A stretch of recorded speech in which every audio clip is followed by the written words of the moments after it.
The only thing that is voyeuristic in some way is that my personal feelings about relationships at the time um, very much influenced the creation of the work and its reasons for being. I was ending a really bad relationship, and um, I wouldn't say any of them are voyeuristic because none of them are real.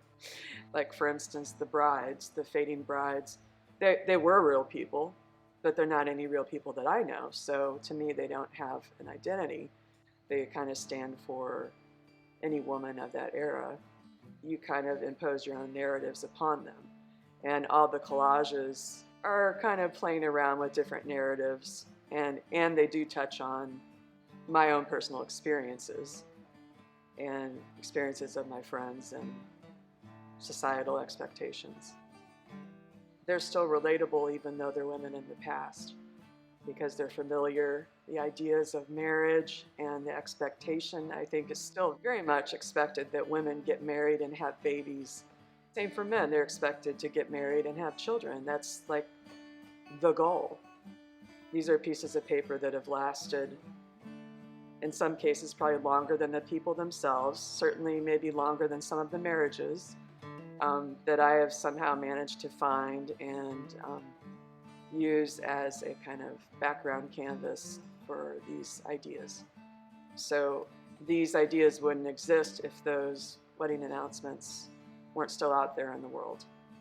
The same thing with Miss Manners, using the Miss Manners as the background, putting together the headings and the funny little problems people are having, questions they're asking. They are a very important part of the piece, instead of the imagery being the only thing that matters. So that the text is an important part. And then the pieces behind me, the pieces from Paper Marriage, they're all based upon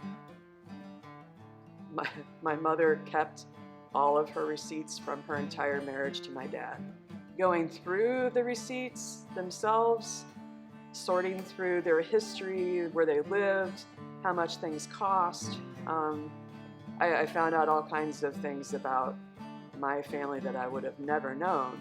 Having those receipts as a background kind of created the ideas, provided a vehicle to kind of express something about my family that I wouldn't have thought of in another way.